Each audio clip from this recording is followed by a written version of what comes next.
நாம் ஊழியத்தை தொடர்ந்து சத்தியத்தை பேசுவதற்கு தேவனாகிய கர்த்தர் கிருபை தந்திருக்கிறார். நிறைய ரகசியங்களை தேவனாகிய கர்த்தர் கற்றுக் கொடுத்திருக்கிறார். அது மாத்திரமல்ல, நிறைய விஷயங்களை உங்களோடு பகிர்ந்து கொள்ள பரிசுத்த ஆவியானவர் கிருபை செய்ததுக்காக அவருக்கு நான் நன்றி செலுத்துகிறேன். தொடர்ந்து நீங்க கவனிங்க, வார்த்தைகளை நீங்க கவனமாய் கவனிங்க. என்ன அப்படின்னா, ரொம்ப முக்கியமானது. ஏதோ 2-3 வார்த்தை போனதுக்கு அப்புறம் அதை ஸ்கிப் பண்றாதீங்க, அடுத்ததுக்கு இது பண்ணிடாதீங்க. தொடர்ந்து முழுசா இந்த செய்தியை நீங்க கேட்கும்போது உங்க வாழ்க்கையில தேவனாய் கர்த்தர் பெரிய காரியங்களே செய்வார். இன்றைக்கு வேறு ஒரு சத்தியத்தோடு நம்ம காண வந்திருக்கிறோம். வேறு ஒரு சத்தியம் என்ன அப்படிங்கிறதை நாம் கற்றுக்கொள்ள போகிறோம். அதுல என்ன அப்படின்னு பார்த்தீங்கன்னா, மத்தேயு எழுதின சுவிசேஷம் 8ஆம் அதிகாரம் 20வது வசனம். மத்தேயு எழுதின சுவிசேஷம் 8ஆம் அதிகாரம் 20வது வசனத்தை நான் வாசிக்கிறேன். தொடர்ந்து சத்தியத்தை கவனமாக கேளுங்கள். இந்த சத்தியம் உங்க வாழ்க்கையை பரலோகத்தில் இருக்கிற நம்மளுடைய எஜமானராகிய இயேசு கிறிஸ்துவுக்கு நேராக நமக்கு கொடுக்கப்பட்டிருக்கிற பரிசுத்த ஆவியானவர் நடத்தி கொண்டு போவாராக. தொடர்ந்து நாம் ஜெபிக்கலாம். வசனத்தை வாசித்து ஜெபிக்கலாம். அதற்கு இயேசு, நரிகளுக்கு குழிகளும் ஆகாயத்து பறவைகளுக்கு கூடுகளும் உண்டு, மனுஷகுமாரனுக்கோ தலை சாய்க்க இடமில்லை என்கிற வார்த்தையை குறித்து நாம் இன்றைக்கு தியானிக்க போகிறோம். இந்த வார்த்தைகளை கவனமாக கவனிங்க. நாம் கேட்கக்கூடிய இந்த வார்த்தை, நீங்க கேட்கிற ஒவ்வொருவரும் இந்த வார்த்தையானது உங்களுடைய செவிகளில, இருதயங்களில துணிக்கும்படி, உங்க வாழ்க்கையை பரலோகத்திற்கு நேராக இந்த வார்த்தை மாற்றும்படியாக கண்களை மூடி ஜெபிக்கலாம். அன்புள்ள பரிசுத்தமான எங்கள் மகாராஜா இயேசு கிறிஸ்துவுக்கு நாங்கள் நன்றி செலுத்துகிறோம். நீங்க சொன்ன இந்த வார்த்தைகளை நாங்க தியானிக்க போகிறோம். இந்த வார்த்தையின் மறைபொருளின் ரகசியங்களை அறிந்து கொண்டு புரிந்து கொண்டு வாழ்வதற்கு எங்கள் தேவனாகிய கர்த்தர் கிருபை பாராட்ட வேண்டும் என்று நாங்கள் ஜெபிக்கிறோம். இதை கேட்கிற ஒவ்வொரு மக்களும் ஆண்டவரே, தங்கள் வாழ்க்கையை மகாராஜா இயேசு கிறிஸ்துவுக்கு நேராக எங்களுக்கு கொடுக்கப்பட்டிருக்கிற தேற்றரவாளர் வழிநடத்தி செல்ல வேண்டும் என்று ஜெபிக்கிறேன். எங்கள் பரிசுத்தமும் ஜீவனும் நல்ல தகப்பனே, ஆமென், ஆமென், ஆமென். அன்புள்ள தேவ ஜனமே, இன்றைக்கு நாம பார்க்கக்கூடிய நிறைய விஷயங்கள், கேட்கக்கூடிய நிறைய விஷயங்கள் உண்டு. இதுல இன்றைக்கு நம்ம பார்க்கக்கூடிய தலைப்புகள் என்ன அப்படின்னா, இடம் இல்லை அப்படிங்கிற பற்றி தான் இன்னைக்கு நாம பார்க்கணும். எங்க இடம் இல்லை, யாருக்கு இடம் இல்லை, ஏன் இடம் இல்லை என்று இயேசு கிறிஸ்து சொன்னாங்க அப்படிங்கிறதை பற்றி தான் இன்னைக்கு நம்ம என்ன செய்ய போறோம், பார்க்க போறோம். அதுல முக்கியமா கவனிச்சீங்கன்னா, இதுல சொல்லுகிற ஒரு விஷயங்கள் பாருங்க. நரிகளுக்கு குழிகள் இருக்கு, பறவைகளுக்கு கூடுகள் உண்டு. ஆனா இயேசு கிறிஸ்துவுக்கு மட்டுமே என்ன இல்லையா, இடமே இல்லையா. எங்க அப்படின்னா, இந்த உலகத்துல இடமே இல்லை அப்படின்னு சொல்லிட்டு சொல்றாங்க. இப்போ அதுல முக்கியமா இன்னொரு வசனத்தை பார்த்தீங்க அப்படின்னா, இன்னொரு வசனத்தை எங்க சொல்லப்பட்டிருக்கிறது பார்த்தீங்கன்னா, லூக்கா எழுதின சுவிசேஷம் 9ஆம் அதிகாரம் 58வது வசனத்தை, லூக்கா எழுதின சுவிசேஷம் 9ஆம் அதிகாரம் 58வது வசனத்திலையும் பார்த்தீங்க அப்படின்னா, அதற்கு இயேசு, நரிகளுக்கு குழிகளும் ஆகாயத்து பறவைகளுக்கு கூடுகளும் உண்டு, மனுஷகுமாரனுக்கோ தலை சாய்க்க இடமில்லை அப்படின்னு 2 இடத்துலையும் இந்த புஸ்தகத்துல 2 இடங்களிலுமே சொல்லப்பட்டிருக்கிற ஒரு விஷயங்கள் என்ன அப்படின்னா, இடம் இல்லை என்கிறதை பற்றி தான் சொல்லி இருக்கிறது. ஒரே சம்பவங்கள். இந்த ஒரு சம்பவத்துல மத்தேயு ஒன்று சொல்லுகிறார், லூக்கா ஒன்று சொல்லுகிறார். மத்தேயு என்ன சொல்லுகிறார், லூக்கா என்ன சொல்லுகிறார் அப்படின்னு பார்த்தீங்க அப்படின்னா, மத்தேயு என்ன சொல்லுகிறார் அப்படின்னு பார்த்தீங்கன்னா, இப்போ 20ல் பார்த்தோம் இல்லைங்களா, நீங்க 19வது வசனத்தை பார்த்தீங்கன்னா உங்களுக்கு புரியும். 19வது வசனத்துல என்ன சொல்லி இருக்கிறார் பார்த்தீங்க அப்படின்னா, அப்பொழுது வேதபாரகன் ஒருவன் வந்து, போதகரே, நீர் எங்கே போனாலும் உம்மை பின்பற்றி வருவேன் என்றான். இப்போ மத்தேயு என்ன சொல்றாரு, வேதபாரகன் ஒருவன் அப்படின்னு சொல்றாரு. இதுவே நீங்க லூக்கா எழுதின சுவிசேஷம் 9ஆம் அதிகாரம் 58வது வசனத்துல பார்த்தீங்க அப்படின்னா, அங்க யாரை சொல்லுகிறார் பாருங்க, 9:59 பாருங்க. அவர்கள் வழியிலே போகையில் ஒருவன் அவரை நோக்கி, ஆண்டவரே, நீர் எங்கே போனாலும் உம்மை பின்பற்றி வருவேன் என்று சொல்லுகிறான். ஒருவன் சொல்லுகிறான், லூக்கா சொல்லுகிறார். ஆனா மத்தேயு பார்த்தீங்க அப்படின்னா, மத்தேயுல என்ன சொல்றாரு அப்படின்னு பார்த்தீங்கன்னா, வேதபாரகனாகிய ஒருவன் அப்படின்னு சொல்லியிருக்கு. அப்போ 2 பேரும் யாரை சொல்றாங்க அப்படின்னா, வேதபரனாகிய ஒருவனை 2 பேரும் எழுதக்கூடிய ஒரு சம்பவம். இயேசுவினிடத்துல வந்தது யாரு பாத்தீங்க அப்படின்னா, வேதபாரனாகிய ஒரு மனிதன் இயேசுவுக்கிட்ட வந்து கேட்கிறான். அப்போ யார் கேட்கறது அப்படின்னு பாத்தீங்கன்னா, வேதபாரகன் கேட்கிறான். என்ன கேட்கிறான்? நான் உம்மை பின்பற்றி வர விரும்புகிறேன். அப்படியா? இடமே இல்லையா அப்படிங்கிறார். அது பாருங்க, வேதபாரகன் ஒருவன் வந்து, போதகரே, நீர் எங்கே போனாலும் உம்மை பின்பற்றி வருவேன் என்றான். அதற்கு இயேசு என்ன சொல்றாரு? வேதபாரகனை பார்த்து சொல்றாரு, நீ என்னை பின்பற்றி வர்றதுக்கு என்னப்பா இருக்கு? என்கிட்ட இடமே இல்லையே, நீ எப்படி என்னை பின்பற்றி வருவ அப்படின்னு சொல்லி கேட்கிறார்.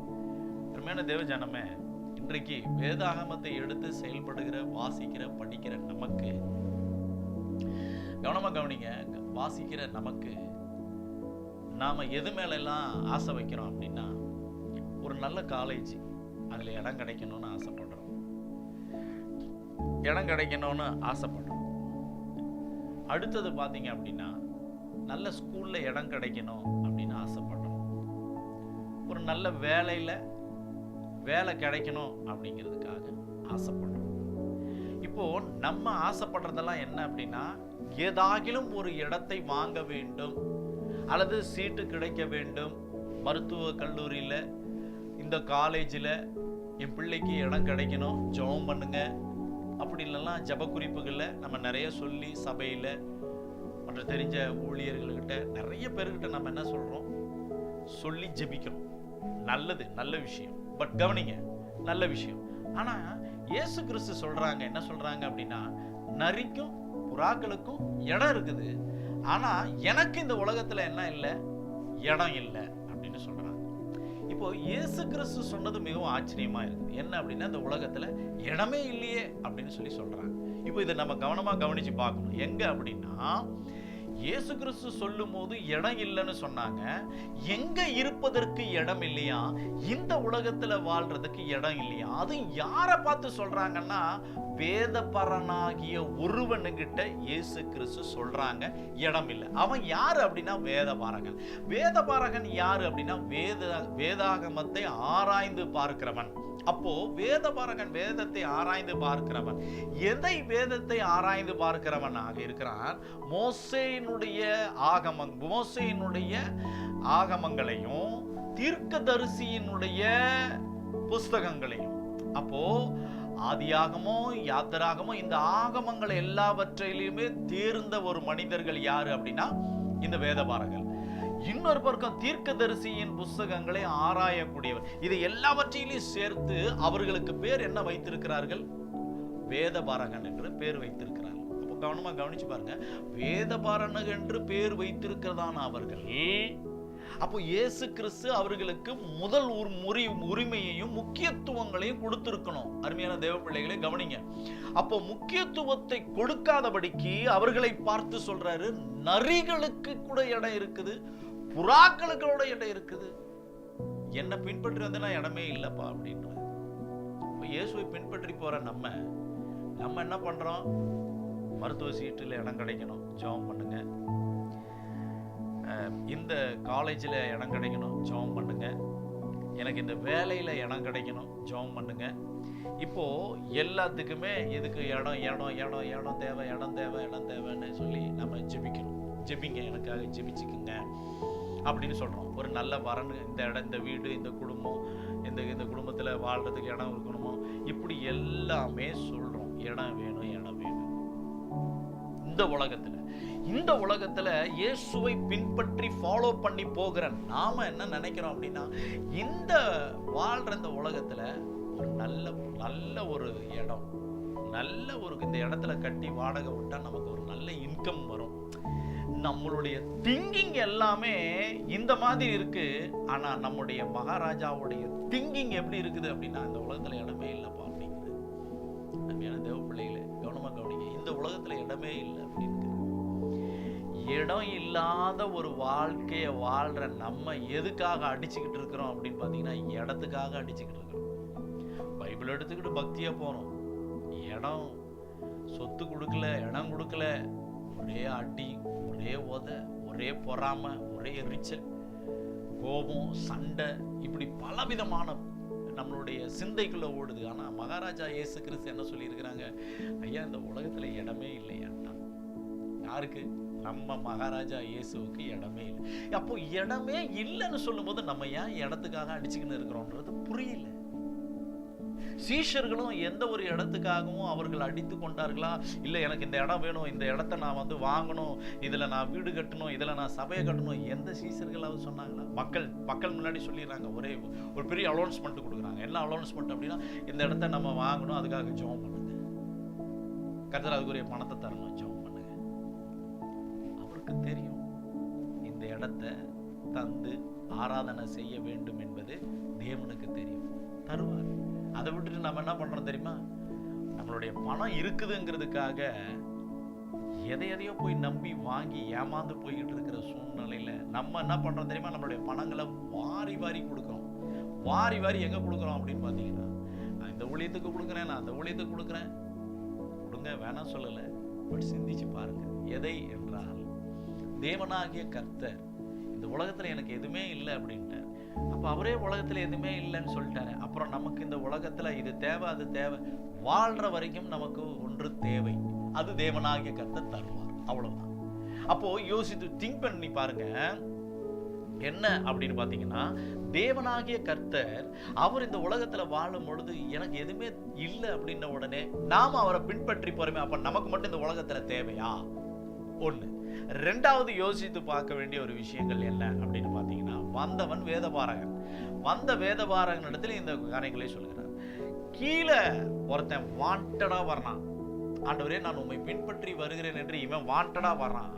இதுக்கு கீழே ஒரு சம்பவங்கள் சொல்லி இருக்கிறார். என்ன சம்பவம் சொல்லுகிறார் அப்படின்னா, நீ என்னை பின்பற்றி வாங்கிறாரு. அவன் சொல்றான், இல்லை நான் போய் ஒருத்தனை தகப்பனை அடக்கம் பண்ணிட்டு வர்றேன் அப்படின்றான்.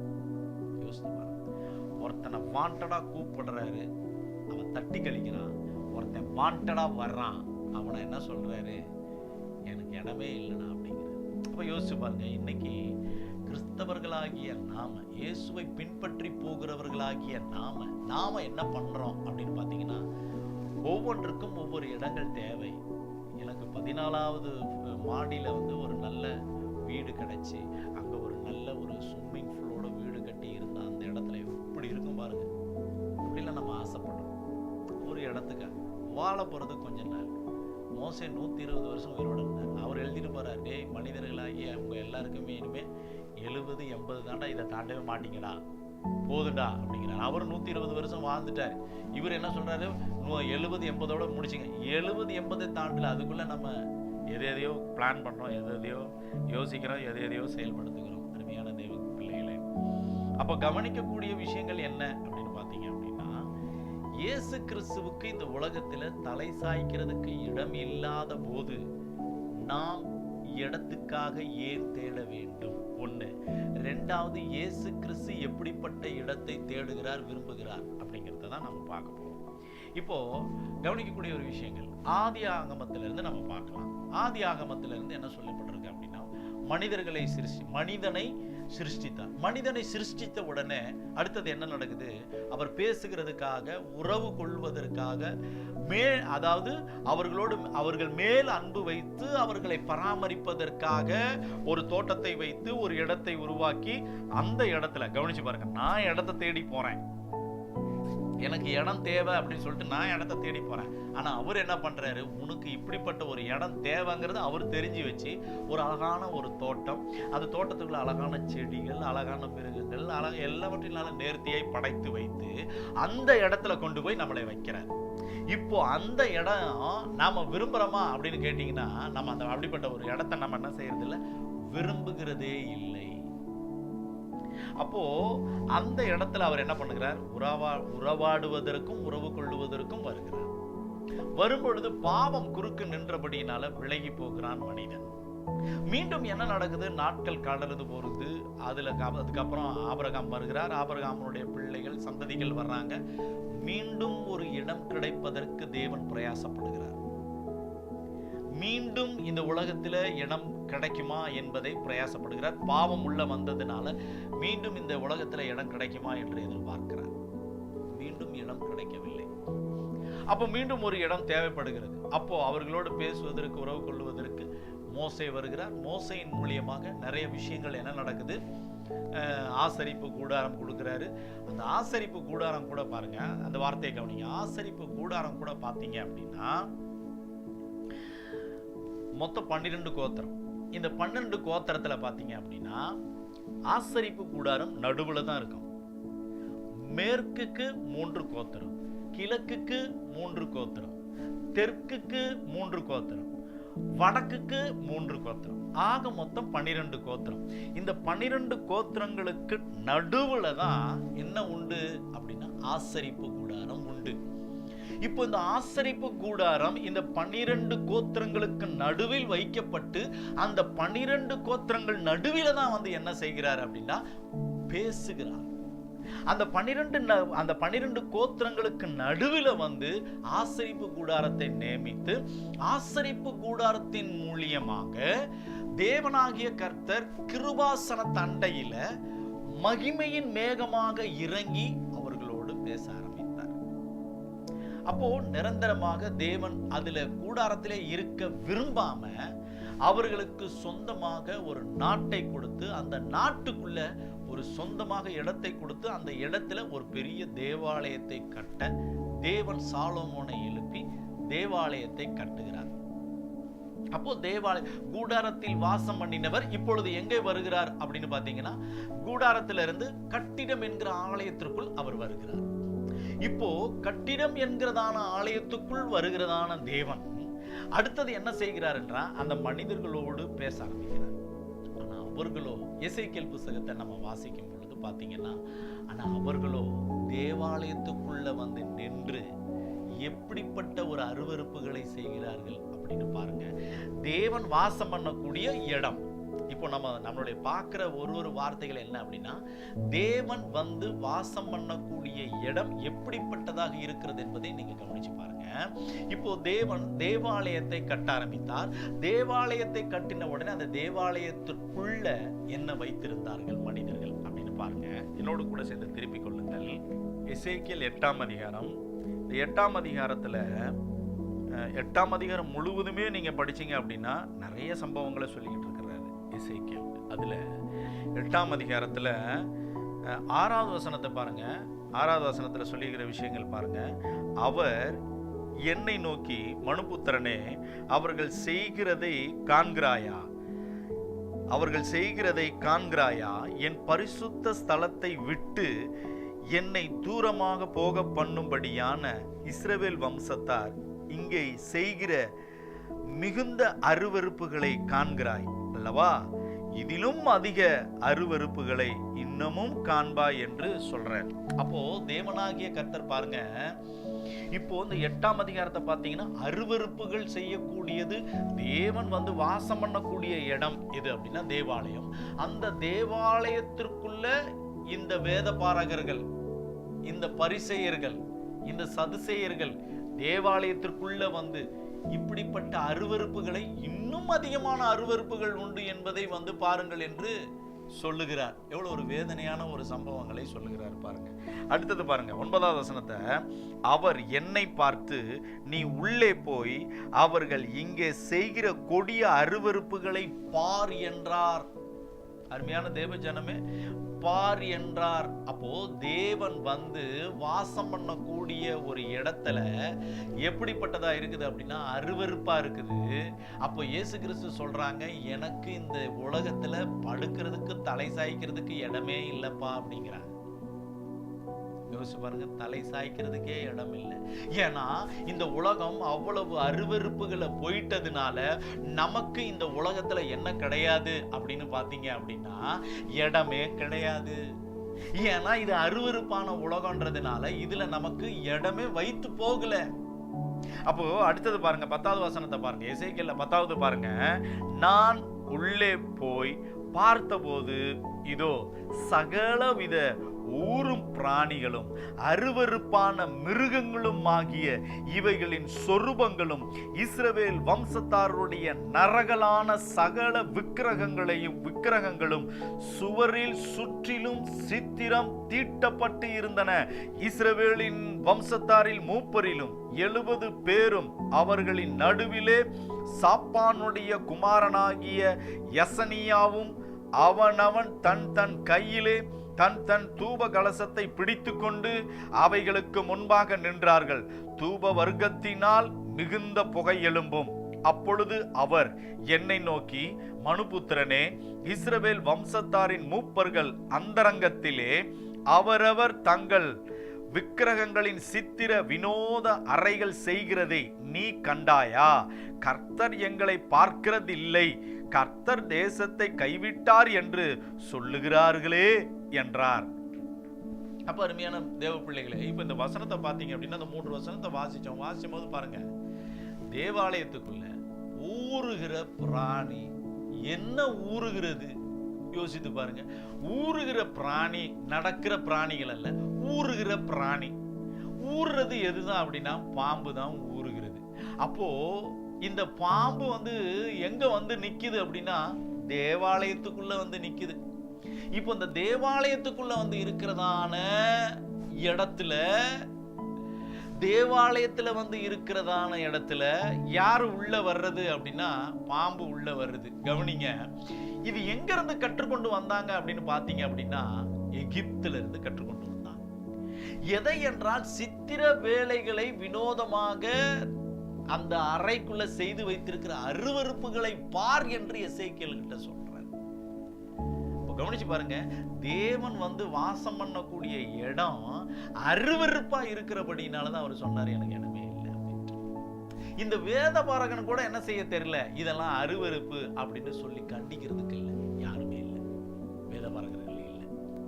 கவனிச்சு பாருங்க, அப்போ என்ன அருவருப்பு பாருங்க, அதுவும் எவ்வளவு வேதனையா சொல்றாரு பாருங்க. என்ன வேதனை? இஸ்ரவேல் வம்சத்தார் மூப்பர்கள் 70 பேர். இன்னைக்கு மூப்பர்கள் இருக்கிறாங்க, அவங்களுடைய அந்த சுயமான காரியங்களை பேசி சபையில சுயமான எண்ணங்களை திங்க் பண்ணி சொல்லிக்கிட்டு தான் இருக்கிறாங்களே ஒழிய தேவனுக்கேற்ற விதங்களாக, பக்தி விரித்துக்கேற்ற விதங்களாக, அல்லது ஆவிக்குரிய கனிகளை கொடுக்கிறவர்களாக செயல்படுகிறவர்களாக மூப்பர்கள் எல்டர்னு சொல்லுகிறவர்கள் இருக்கிறார்களான்னு யோசிச்சு பாருங்க. எல்டர் என்றாலே ஒரே எரிச்சலாகி விடுகிறார்கள் எல்டர். அப்புறம் எங்கிருந்து நல்ல விஷயங்களை சொல்லி கொடுப்பார்கள் எல்டர் ஒரு பக்கம், மூப்பர்கள் ஒரு பக்கம் அப்படின்னாக்க போதகர் அவிதமா இருக்கிறார்கள். அருவருப்புகள் சபைக்குள்ளே விட்டது. தேவன் அங்க வாசம் பண்ணுகிறாருன்னு எப்படி சொல்ல முடியும்? என் சபையில் தேவன் வாசம் பண்ணுகிறார் அப்படின்னு எப்படி சொல்ல முடியும்? சபையில் இருக்கிற பாஸ்டர், போதகர் என்ன செய்யணும்? அருவருப்புகளின் நிமித்தமா கண்டிக்கணும். சபைக்குள்ள இதை கொண்டு வரக்கூடாது, சபைக்குள்ள இதை எடுத்துட்டு வரக்கூடாது, சபைக்குள்ள ஒரு விஷயங்களை. ஏன் என்றால் சபையானது தேவன் வாசம் பண்ணக்கூடிய இடம். அந்த இடத்துல இப்படிப்பட்ட அருவருப்புகள் எடுத்துட்டு வைக்க கூடாது, செய்யக்கூடாதுன்னா அப்பதான் நம்ம செய்வோம். என்ன தெரியுமா? ஆசீர்வாதமான தட்டு அப்படின்னு நம்ம சொல்லுவோம்.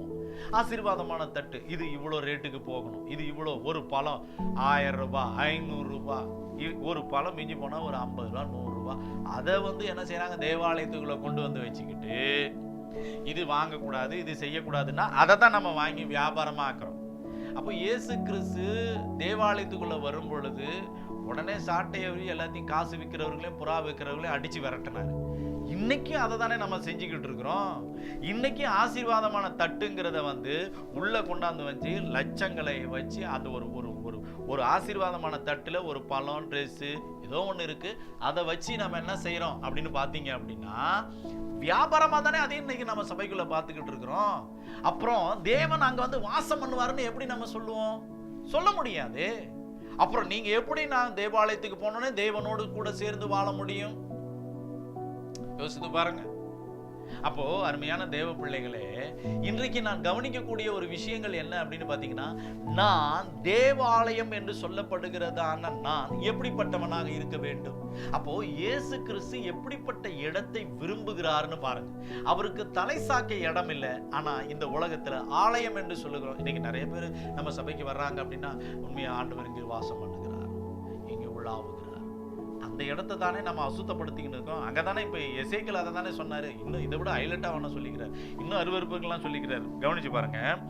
அடுத்தது பாருங்க, 15வது வசனம் பாருங்க. அதாவது 8ஆம் அதிகாரம் எசேக்கியேல் 8 மீண்டும் 15 பாருங்க. அப்பொழுது அவர், மனுபுத்திரனே, இதை கண்டாயா? இதிலும் அதிக அருவருப்புகளை இன்னும் காண்பாய் என்று என்னுடனே சொல்லி மறுபடியும் எங்க கொண்டு போறாரு பாருங்க. 16 பாருங்க. என்னை கர்த்தருடைய ஆலயத்தின் உட்பிரகாரத்திலே கொண்டு போனார். இதோ கர்த்தருடைய ஆலயத்தின் வாசல் நடையிலே மண்டபத்துக்கும் பலிபீடத்துக்கும் நடுவே ஏறக்குறைய 25 புருஷர் தங்கள் முதுகை கர்த்தருடைய ஆலயத்துக்கும் தங்கள் முகத்தை கீழ்த்திசைக்கும் நேராக திருப்பினவர்களாய் கிழக்கே இருக்கும் சூரியனை நமஸ்கரித்தார்கள். அப்போ யோசித்து பாருங்க, தேவாலயத்துக்குள்ள வந்து உக்காந்திக்கிட்டு தேவனை தொழுது கொள்ளாம, தேவனை ஆராதிக்காம, தேவனை மகிமைப்படுத்தாம கிழக்கில் இருக்கிறதான சூரியனை பார்த்து நமஸ்கரிக்கிறார்கள் தேவனுடைய ஆலயத்துல வந்து. அப்போ தேவன் எங்க வாசம் பண்ண முடியாம போயிருச்சு அப்படின்னா, ஏதேன் தோட்டத்திலையும் வாசம் பண்ண இடம் இல்லை. அதுக்கப்புறம் ஆசரிப்பு கூடாரத்துல இருக்கலாம்னு பார்த்தா ஆசரிப்பு கூடாரத்திலையும் இடம் இல்லை.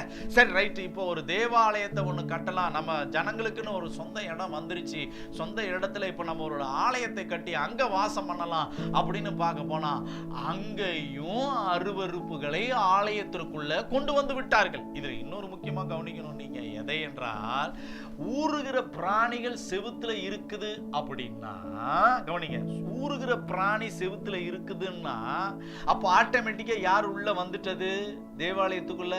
பிசாசுகளும் பிசாசுகளுடைய அருவருப்புகளும் தேவாலயத்துக்குள்ள வந்து விட்டது. அப்ப தேவாலயத்துக்குள்ள வந்து விட்டதுனால உள்ள இருக்கிற தேவனை வெளியே அனுப்பி விட்டார்கள். வெளியே இருக்கிறதான அருவருப்புகள் எல்லாம் தேவனுடைய ஆலயத்திற்குள் வந்து விட்டது. எப்படி இருக்கு பாருங்க. ரைட், இப்போ வெளியே இருக்கிற அருவருப்புகள் எல்லாம் தேவனுடைய ஆலயத்துக்கு வந்த உடனே இப்போ மனிதர்கள் என்ன பண்றாங்க? கிழக்கில் இருக்கிற சூரியனை அவர்கள் நமஸ்கரிக்க ஆரம்பித்து விட்டார்கள். இவ்வளவு அருவருப்பு இருக்கக்கூடிய இந்த ஆலயத்தை தேவனாகிய கர்த்தர் இடித்து போட்டார். இப்போ அந்த அருவருப்புகளை வெளியே அனுப்புறதுக்கு மனதில்லாத வேதபாரகர்கள், மனதில்லாத பரிசேயர்கள், இவர்களை பார்த்து தான் சொல்றாரு, நீ என்னை பின்பற்றி வந்த அப்படின்னா உனக்கு என்ன கிடைக்காது? தலை சாய்க்கவே இடம் இல்லை. அப்போ இவ்வளவு அருவருப்புகள் செய்யக்கூடியதான ஒரு இடம். அப்போ லூக்காவும் மத்தேயும் சொல்லுகிற அந்த விதங்கள் பார்த்தீங்க அப்படின்னா அவ்வளவு அழகாய் சொல்றாங்க. வேதபாரனாகிய ஒருவன் வந்து உம்மை பின்பற்றி வர விரும்புகிறேன், மனது உள்ளவனாக இருக்க விரும்புகிறேன் என்று சொன்னார். யோசித்து பாருங்க, இயேசு கிறிஸ்துவை பின்பற்றி வருகிறதான நான், இயேசு கிறிஸ்துவை பின்பற்றி போகிறதான நான், என் குடும்பம், இயேசு கிறிஸ்து என்ன சொன்னாரோ அதை நாம செய்கிறோமா பார்த்தீங்கன்னா கிடையாதுங்க. மனசுக்கு ரொம்ப வேதனையா, உண்மையாவே வேதனையா இருக்குது. என்ன அப்படின்னு பார்த்தீங்கன்னா, ஒரு பக்கம் நம்ம மக்கள் நிறைய கொடுக்கறதுக்கு வச்சிருக்கிறாங்க, இல்லாதவங்களுக்கு எடுத்து கொடுக்கறதுக்கு மனம் இல்லை. ஆனா இல்லாதவங்க கொடுக்கறதுக்கு மனம் உள்ளவர்களா இருக்கிறாங்க, ஆனா அவங்க கிட்ட இல்லை. யோசித்து பாருங்க. நான் இயேசுவை பின்பற்றி போறேன், நான் ஏழையா இருக்கிறேன், எனக்கு கொடுத்த உதவி செய்ய யாருமே இல்லை. ஏங்குகிற மக்கள் நிறைய பேர் செய்யறாங்க. ஒரு சிலர் வலது கைக்கும் இடது கைக்கும் வித்தியாசம் தெரிய வேணாம், அதாவது கொடுக்கறது தெரிய வேண்டாம் அப்படின்றாரு. ஆனா நம்ம ஆளுங்க ஊருக்கே தெரியற மாதிரி போட்டோ போட்டு காட்டுறாங்க. ரொம்ப கஷ்டமா இருக்கு, உண்மையாவே வேதனையா. நான் செய்வது தேவனுக்கு தெரிந்தால் போதும், நான் பண்ணுவது தேவனுக்கு தெரிந்தால் போதும், வேறு மனிதர்களுக்கு தெரியணுன்ற அவசியமே கிடையாது. அப்போ தேவ ஆலயத்துக்குள்ள தேவன் வந்து வாசம் பண்ணுகிறாரான்னு கேட்டா அதுலயும் இடம் இல்லை, அங்கேயும் இடம் இல்லாம போயிடுச்சு. அப்ப யோசித்து பாருங்க, எதுக்குமே இடம் இல்லை, இயேசுவுக்கு எங்கேயுமே இடம் இல்லை. சரி, அப்போ இடம் இல்லைங்கும் போது அப்ப அவர் விரும்புறாரு, அப்ப அவர் எங்க வாசம் பண்ண விரும்புகிறார்? 2 விஷயங்களை சொல்லி நான் நிறைவு செய்ய விரும்புகிறேன். 2 விஷயங்களிலும் நாம் யாரு, நம்ம எப்படிப்பட்ட இடத்தை தேவனுக்கு கொடுக்க வேண்டும் என்பதை நாம் பார்க்கலாம். என்னோடு கூட சேர்ந்து திருப்பிக் கொள்ளுங்கள். 2 கொரிந்தியர் 6ஆம் அதிகாரம், 6ஆம் அதிகாரத்துல சொல்லப்பட்டிருக்கிற 16வது வசனம். 2 கொரிந்தியர் 6 16 நான் வாசிக்கிறேன், என்னோடு கவனமாக கவனிங்கள். தேவனுடைய ஆலயத்துக்கும் விக்கிரகங்களுக்கும் சம்பந்தம் ஏது? நான் அவர்களுக்குள்ளே வாசம் பண்ணி அவர்களுக்குள்ளே உலாவி அவர்கள் தேவனாய் இருப்பேன், அவர்கள் என் ஜனங்களாய் இருப்பார்கள் என்று தேவன் சொன்னபடி நீங்கள் ஜீவனுள்ள தேவனுடைய ஆலயமாய் இருக்கிறீர்கள் அப்படின்னு சொல்லியிருக்கிறார். அப்புறம் கவனிச்சு பாருங்க. இப்போ இங்க சொல்லியிருக்கிறார் எங்க அப்படின்னா 2 கொரிந்தியர்ல சொல்லியிருக்கிறார், தேவனுடைய ஆலயத்துக்கும் விக்கிரகங்களுக்கும் சம்பந்தம் ஏது? அப்போ ரெண்டும் எசேக்கியேல்ல படித்தோம், ரெண்டும் ஒன்னாக்கிட்டாங்க அன்னைக்கு இருந்த